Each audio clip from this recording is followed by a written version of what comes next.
A Realidade do Espírito, por Joel S. Goldsmith.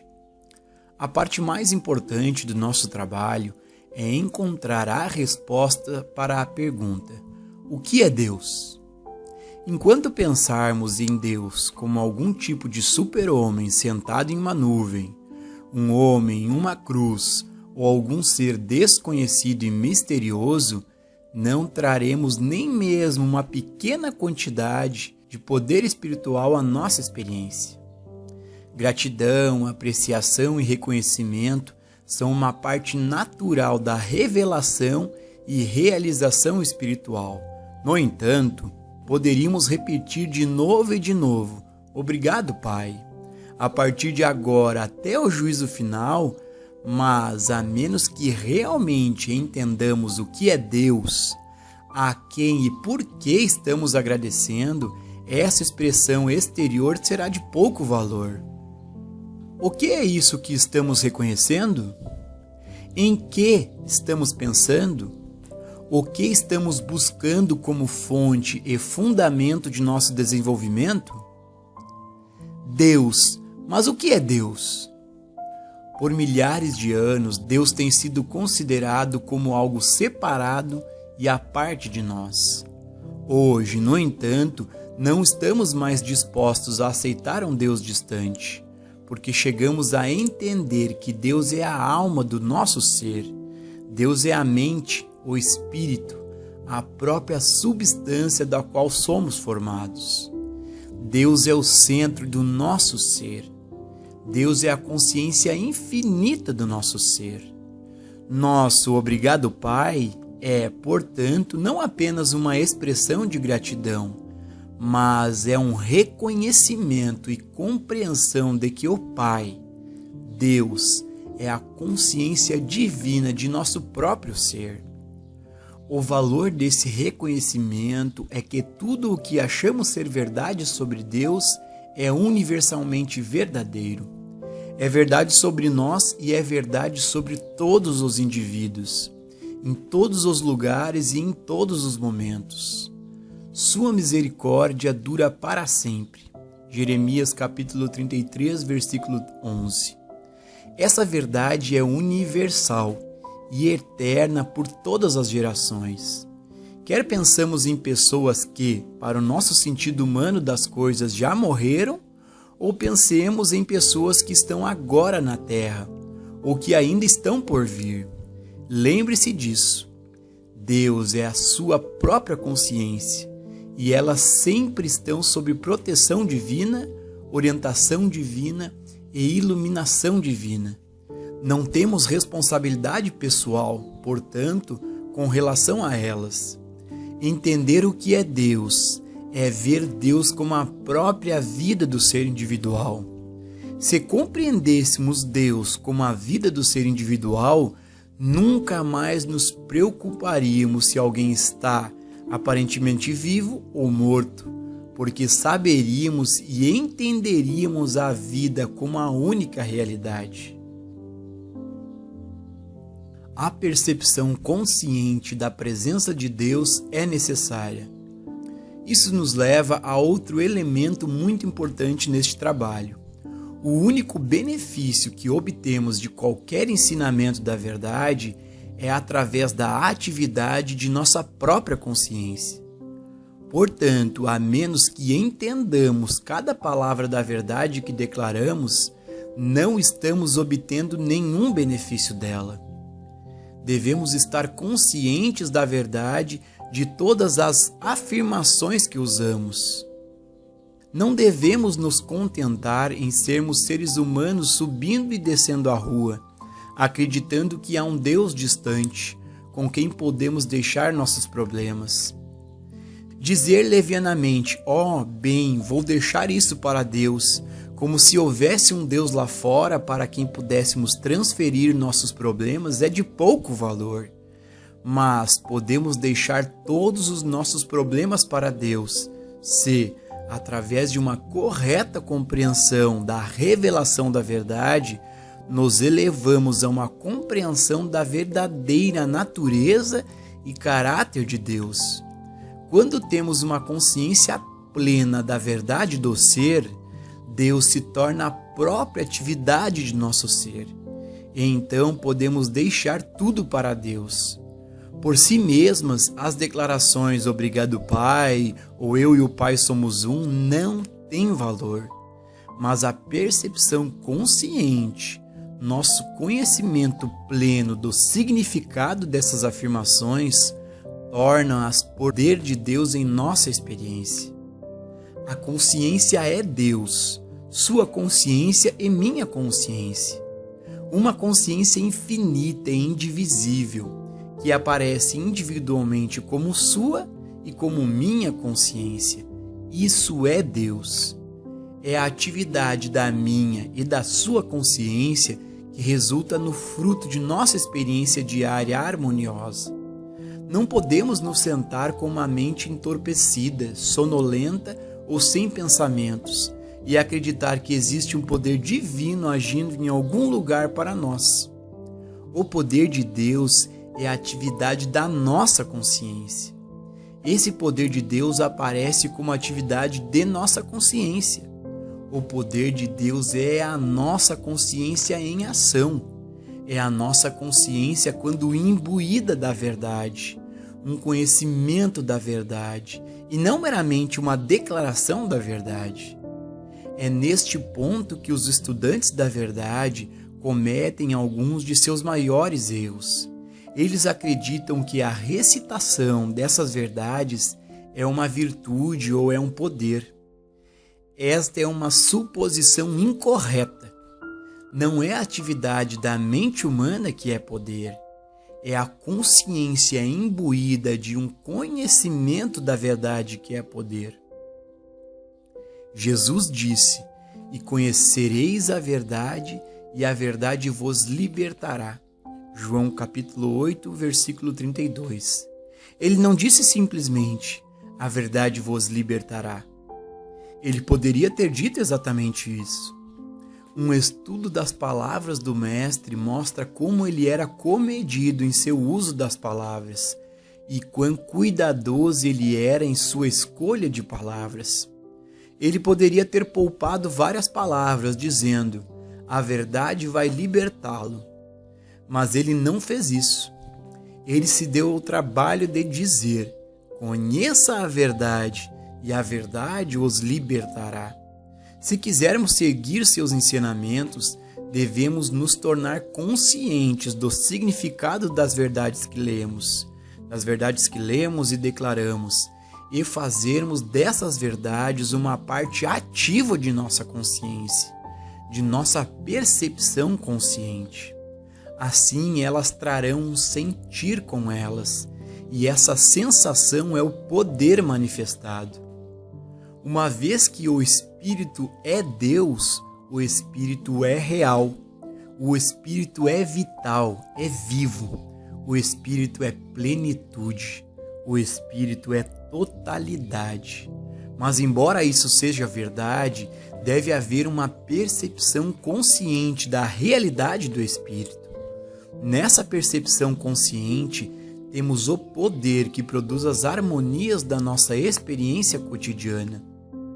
Mesmo antes de 1492, os oceanos existiam e, além dos mares, terras ricas e férteis. Mas para aqueles que acreditavam que o mundo era plano, para aqueles que acreditavam e aceitavam aparências como realidade, a extensão total do oceano era apenas de 8 milhas. Eles olhavam para fora e viam onde o céu e o oceano se encontravam.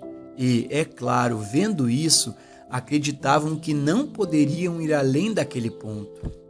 Este senso limitado, baseado inteiramente nas aparências, na verdade os prendia à limitação de sua própria terra e das águas próximas. Por todo este tempo, na verdade, nunca houve tal limitação. Nunca o céu tocou a água. Os oceanos, os 7 mares, sempre estiveram abertos e livres para as viagens e, no entanto, durante séculos, cada pessoa sentou-se em seu cantinho, prisioneira da ideia do encontro do céu com o oceano no horizonte distante. Tudo isso foi mudado por um homem que não se deixou cegar pelas aparências, mas que, ao se afastar das aparências, chegou à conclusão de que o mundo não era plano, mas sim redondo. É claro que, se o mundo é redondo, o céu não desce e toca a água, nem a água sobe para o céu. O céu está sempre em seu lugar, e a água está sempre em seu próprio lugar. Nenhum deles é uma barreira para o outro. Aquele homem, através da atividade da consciência, através de sua visão ilimitada, recusou-se a ser hipnotizado pela crença de todos. Ele, capaz de pensar de forma independente, não hipnotizado e livre, captou a visão de que lhe permitiu navegar para a abertura de novos mundos. Então, assim é conosco. Se nos sentamos e acreditamos nas crenças do mundo, só porque as pessoas acreditam nelas desde o início dos tempos, também somos limitados. Hoje, a maioria de nós é limitada pelo nosso senso de corpo. Acreditamos que onde quer que estejamos neste momento, esta é a extensão de nosso corpo, de nosso ser. Na verdade, essa limitação tem pouca base quanto à limitação imposta àqueles que acreditavam que a Terra era plana. Alguns tiveram a percepção real de que não estão confinados a um corpo. Nessa percepção, eles podem instantaneamente estar em qualquer lugar do mundo. Na verdade, eles já estão lá, só que não plenamente conscientes disso. Nós, como consciência individual infinita, podemos estar em qualquer lugar e em todo o lugar deste mundo, mas ainda não adquirimos a consciência desse fato. Não deve demorar muito a prova de que não estamos no corpo. Vamos olhar para nossos próprios pés e depois nos fazermos duas perguntas. Este pé sou eu? Ou esse pé é meu? Vamos esperar até termos uma resposta distinta dentro de nós mesmos. Não vamos mais longe do que os nossos pés, para ver se podemos realmente nos encontrar em nossos pés. Se não estivermos lá, pelo menos teremos descoberto que não estamos confinados a algum lugar dentro de nossos sapatos, ou nossos ossos e carne de nossos pés. Através desse tipo de exercício, chegaremos à conclusão de que esse pé não sou eu, mas é meu. Eu possuo o meu pé, mas eu não estou no meu pé. Vamos continuar a jornada e ir para as pernas. Estamos nas pernas ou são nossas as pernas? Elas não são o nosso veículo, nossa possessão, nosso instrumento, o instrumento que usamos neste momento para o propósito de caminhar? Vamos ter certeza de que entendemos que não estamos fazendo isso apenas como um passatempo. Estamos fazendo isso porque essa pequena ideia contém em si todo o segredo da vida, como foi revelado por milhares de anos. O fato é de que não somos nosso corpo e que não estamos em um corpo. Nós passamos das pernas por todos os membros do corpo, até alcançarmos os cabelos mais altos da nossa cabeça. À medida que avançamos, não hesitemos em parar em qualquer ponto ou em todos os aspectos e nos perguntarmos se este sou eu ou se esse é meu. Eu estou lá? Eu estou nos músculos, nos nervos, no estômago ou no plexo solar? Eu estou no coração, no fígado ou pulmões? Eu estou mesmo no cérebro ou é tudo isso meu? Tudo isso é apenas um instrumento para meu uso? À medida que continuamos a busca para encontrar em que parte do corpo estamos situados, buscamos incansavelmente. A revelação final chega até nós. não consigo me encontrar neste corpo. Não há uma partícula ou uma parte deste corpo em que eu possa me encontrar sepultado. Eu não estou aí de jeito nenhum. Todo o tempo eu pensei que isso era eu, mas não, isso era meu. Eu pensei que, quando olhava no espelho, eu me via. Eu nunca o fiz. Eu via apenas o meu corpo. Eu não estava lá. Devemos entender plenamente esta premissa básica, porque simplesmente repeti-la ou concordar com o autor que não estamos no corpo não será de muito benefício para nós. Nós mesmos, devemos ter a consciência de que não existimos no corpo, que não podemos ser encontrados dentro do corpo, apesar de podermos procurar desde as unhas dos pés até os fios de cabelo. Tendo chegado a essa conclusão, a próxima coisa que devemos perguntar é: já que eu não estou no corpo, onde estou? Sim, este é o grande mistério. Onde estou? Quem sou eu? O que eu sou? De uma coisa teremos certeza imediata: não estamos confinados nem em um quarto e não estamos confinados a um corpo. A próxima coisa que deve chegar até nós é: desde que eu estou consciente do meu corpo, estou consciente desta sala, estou consciente deste edifício, estou consciente da minha casa, estou consciente da minha família, de meus amigos e de meus negócios, então parece-me que tudo o que eu descubro é que eu estou consciente disso, estou consciente daquilo, estou consciente do outro. Então o que posso ser senão consciência? Seguindo essa linha, descobriremos que nosso negócio é a consciência de nossos negócios. Nossa casa é nossa consciência do lar. Nosso corpo é nossa consciência do corpo. Nenhuma dessas coisas existe separada ou à parte de nossa consciência. Nenhuma dessas coisas existe fora de nossa consciência. Nenhuma dessas coisas existe fora do governo e do poder de nossa consciência. Aprendemos, além disso, que o corpo existe apenas no ponto de vista da nossa consciência.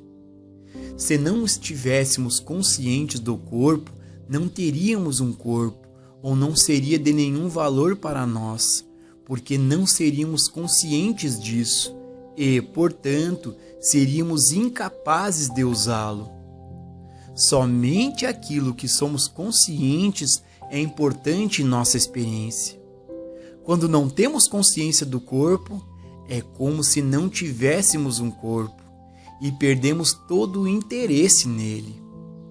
Se não tivermos consciência da nossa conta bancária, ela deixa de ser útil para nós. Todo o dinheiro que poderíamos ter no banco seria inútil. Se não tivéssemos a consciência dessa conta bancária, onde está e qual o seu propósito. Sem essa conscientização, até mesmo uma conta bancária não teria valor algum para nós. Se não temos uma percepção consciente da presença e do poder do Espírito, ele não faz nenhum trabalho de cura para nós. Essa é a razão pela qual uma pessoa é capaz de fazer um trabalho de cura bem-sucedido enquanto a outra falha. A única diferença é que uma pessoa tem consciência do Espírito que faz o trabalho, enquanto que outra ainda não alcançou essa percepção consciente do Espírito. É preciso uma percepção consciente da presença para fazer o trabalho. Tudo nesta vida depende de nossa percepção consciente. É lógico, portanto, dizer que tudo o que existe para nós é a consciência. Tudo o que somos é consciência. Desenvolvendo consciência espiritual.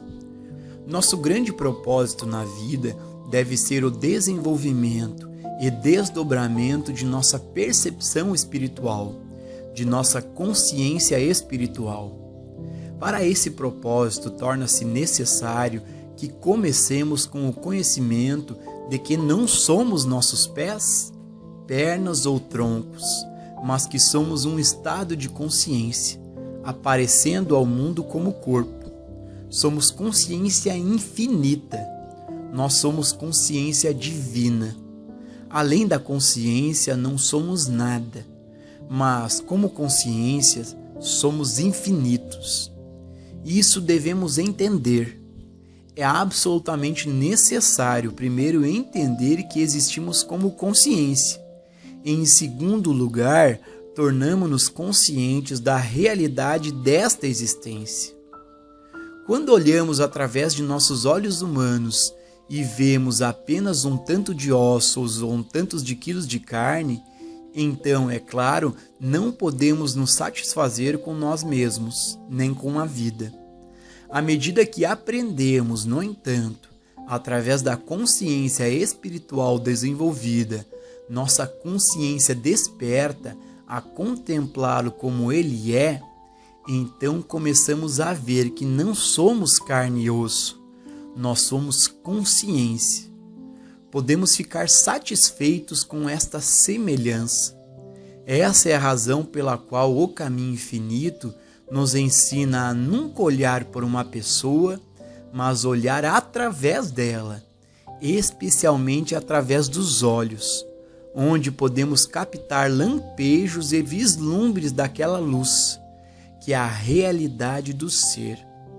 Somos consciência, você é consciência, eu sou a consciência. Na proporção de que nos tornamos conscientes um do outro, como verdadeiramente somos, então nos confraternizamos uns com os outros e cada um de nós assume o seu lugar de direito na organização das coisas. A cura física ou mental é baseada na crença de que existimos em algum lugar entre nossos pés e nossa cabeça, e ela tenta fazer algo sobre uma existência física. A cura espiritual tem base completamente diferente. A cura espiritual depende de um indivíduo se tornar conscientemente desperto sobre a verdade que não existimos no corpo ou como corpo, mas de existirmos como consciência divina infinita. Jesus não disse que ele era o corpo. Ele disse, eu sou a vida. João capítulo 14, versículo 6. Ele não disse que sabia a verdade. Ele disse, eu sou a verdade. Quando começamos a entender o que isso significa, eu sou a verdade, eu sou a vida eterna, então também podemos ver que o corpo ou qualquer outra coisa, música, pintura, escultura, literatura, pode ser o sujeito e objeto de nossa consciência. E podemos chegar ao conhecimento disso como isso é, e não como parece ser para o sentido não iluminado ou ignorante, mas como realmente é. Aqui está a grande maravilha deste mundo e deste trabalho. Há um Cristo. Quer lhe chamemos de o Cristo dos cristãos, Emanuel dos hebreus ou tal dos chineses, existe um Cristo. Este Cristo é a presença e o poder infinito e invisível. Na verdade, é a sede do nosso ser, o centro do nosso ser. É a única realidade divina e individual de cada um de nós. Mas para experimentar a presença e o poder do Cristo, é necessário estar plenamente consciente do Cristo como realidade do nosso ser, como a sede e a fonte de nossa inteligência, nossa eternidade e nossa imortalidade. A partir deste momento, será ainda menos do que inútil falarmos sobre Cristo, ou sobre Deus, ou sobre o Espírito, ou mesmo ler escritos inspiradores sobre Deus ou sobre Cristo. Temos passado milhares de anos ouvindo sobre Deus e orando a Deus, esperando encontrar a Deus no próximo mundo. Deste ponto em diante, chegou a hora da verdadeira realização e demonstração de Deus. E estamos fazendo uma reversão e estamos reconhecendo o Eu Sou do Cristo. Estamos reconhecendo a presença da vida. A realização do Cristo aparece como forma. No meu trabalho, o tratamento é sempre este: a percepção do Cristo. Quando me sento pacificamente em silêncio, em um estado receptivo de consciência, mais cedo ou mais tarde, sinto algo dentro, que sei ser a divina presença, o Cristo, e descubro que Ele, este Cristo, esta presença, atende a esses apelos, sejam eles mentais, morais, físicos ou financeiros. Ele mesmo entra nas relações humanas, trazendo a paz onde havia conflito, isto é, quando essa paz é desejada. Muitas vezes as pessoas não querem a paz do Cristo, elas querem que sua própria vontade humana seja satisfeita. Elas podem querer ver uma luta resolvida amigavelmente, mas elas a querem resolvida em seus próprios termos. Uma pessoa pode querer sua saúde, mas é só isso que ela quer. Ela não quer o caminho pelo qual o Cristo pode trazê-la. Em qualquer um que o Cristo toca, ele sempre dissolve os elementos da sensualidade, inveja, ciúme ou malícia. O Cristo muitas vezes opera em nossa consciência para dispersar até traços herdados ou ambientais que não são condizentes com a vida espiritual. Mas muitas pessoas não querem que isso aconteça a elas. Elas querem manter o seu desejo de poder, seu desejo de posse, por dinheiro ou por qualquer outra coisa, e ainda assim esperam obter sua cura também. Elas querem a cura, mas não querem renunciar ao senso pessoal de si mesmas. Isso não significa que, em nossa prática do caminho infinito, façamos uma tentativa de descobrir o que há de errado no pensamento de um indivíduo e então tentar corrigi-lo. Não, não, não. Nunca seremos culpados por tentarmos descobrir qual erro se esconde no pensamento de outra pessoa. Mas, permanecendo nesse sentido espiritual da verdade, harmonia e paz, qualquer que seja o sentido material ou mortal que exista como um estado de pensamento, é dissolvido. O tratamento, portanto, para tudo e qualquer coisa é: paz, aquieta-te. Isso é tudo. Apenas essas palavras, paz, aquieta-te, são suficientes se vierem de um estado de consciência que esteja em paz e que tenha encontrado o centro do seu ser. Se eu tentasse corrigir algo em sua mente ou em seu corpo, o tratamento falharia. Se, no entanto, eu esquecer o mundo e o que é chamado de forma, e encontrar o centro do meu ser, encontrar a minha paz, a realização do Cristo, então a resposta vem rapidamente: eu fui ajudado, ou eu estou curado. Não seria nada que eu conhecesse ou qualquer poder que eu possuísse, seria este Cristo. Se não temos esta consciência da presença do Cristo, nos falta o único elemento que faz o trabalho de cura. O Cristo está sempre presente conosco. O Cristo é a realidade do nosso ser, mas a necessidade é a percepção consciente da presença do Cristo. Desenvolvemos isto estudando e ouvindo a palavra, nos reunindo com outros estudantes do caminho e através da meditação, que é onde a revelação acontecerá dentro do nosso próprio ser. A leitura, a associação com outros do caminho espiritual e a meditação nos levam a este estado de consciência onde, de repente, vem a compreensão interior e o Cristo se desdobra e revela sua glória a nós.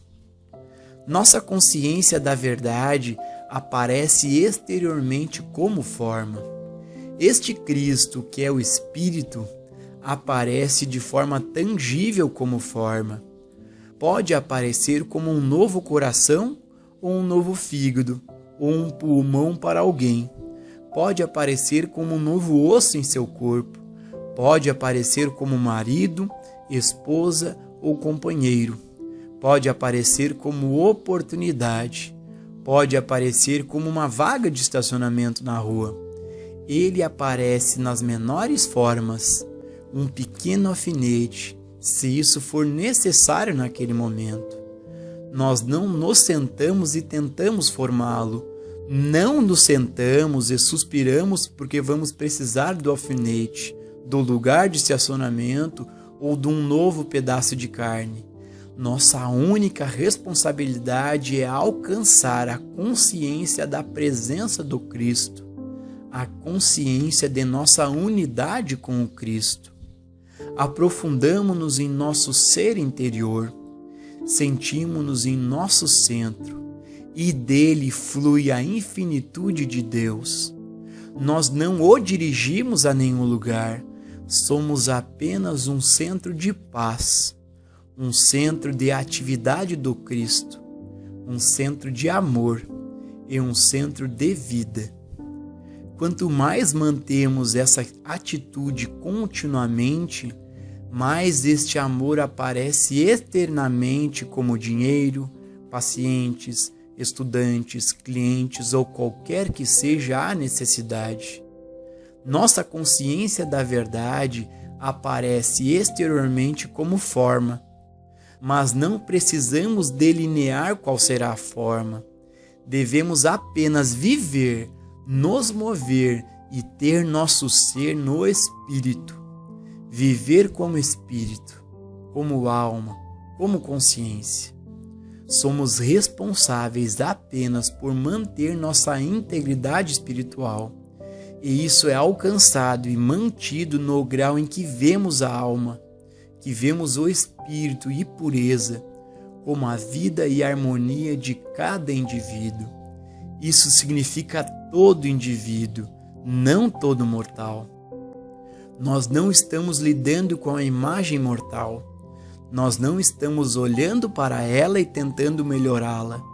Estamos olhando para a realidade do ser, com nossa sabedoria espiritual, com nosso senso intuitivo.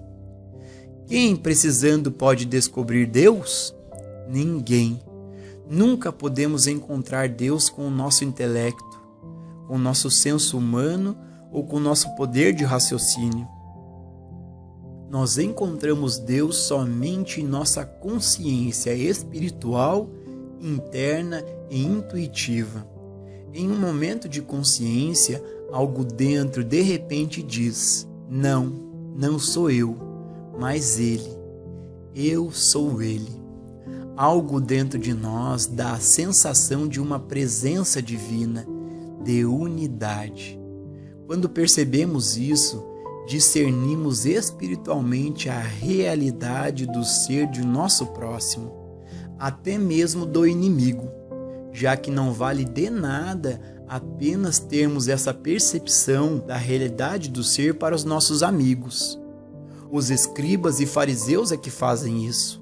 Nós que tomamos o nome do Cristo devemos ver que isso é verdade, até mesmo para aquele que em nosso sentido humano aparece como nosso inimigo.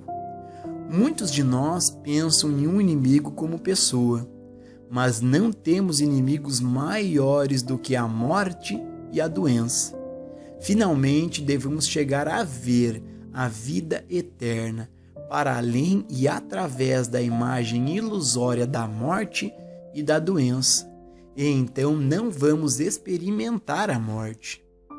O mundo continuará experimentando a morte do corpo até que, na consciência, supere a crença da morte. Em outras palavras, enquanto tivermos consciência da morte, essa consciência aparecerá na forma de morte. Nossa consciência interior aparece exteriormente como forma. Quando temos consciência interior da vida eterna, ela aparece exteriormente como imortalidade, espiritualidade, harmonia, paz, alegria, poder e domínio. O mal, um estado de hipnotismo. O pensamento errado, então, aparece exteriormente como pecado, doença e morte? Não, não aparece. Ele vem a nós como uma aparência ou como uma crença, e aceitamos essa aparência ou essa crença como se fosse uma forma externa. Pode uma pessoa hipnotizada, que acredita que há um poodle branco na sala do hipnotizador, por acaso produzir um poodle branco lá? Não. Todo pensamento hipnotizado do mundo não produzirá um poodle branco. Só produzirá uma aparência ou uma crença que a vítima afirma ser um poodle branco. O pensamento errado nunca produzirá o pecado, a doença ou a morte. Nós não somos criadores.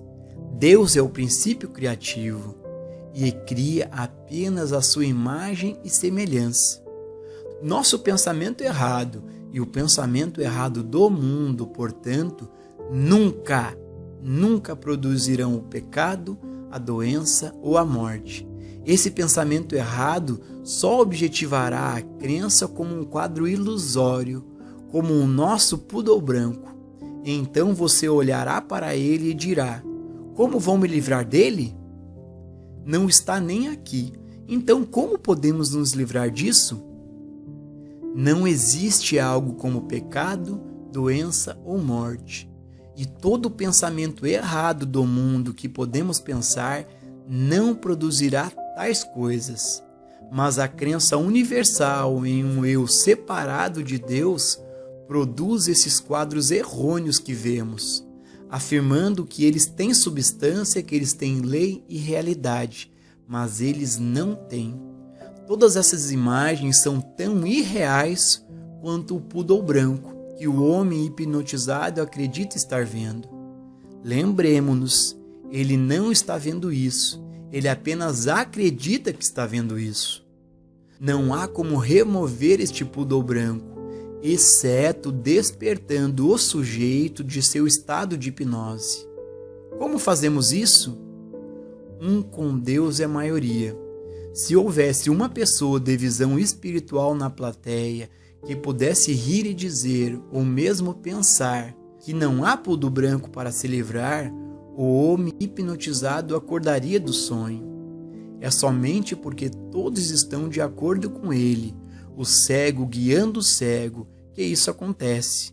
Se alguém conscientemente percebesse que está apenas testemunhando uma forma de hipnose, tal percepção rapidamente o despertaria para o fato de que a hipnose não é um poder, é uma crença em um poder separado à única vida.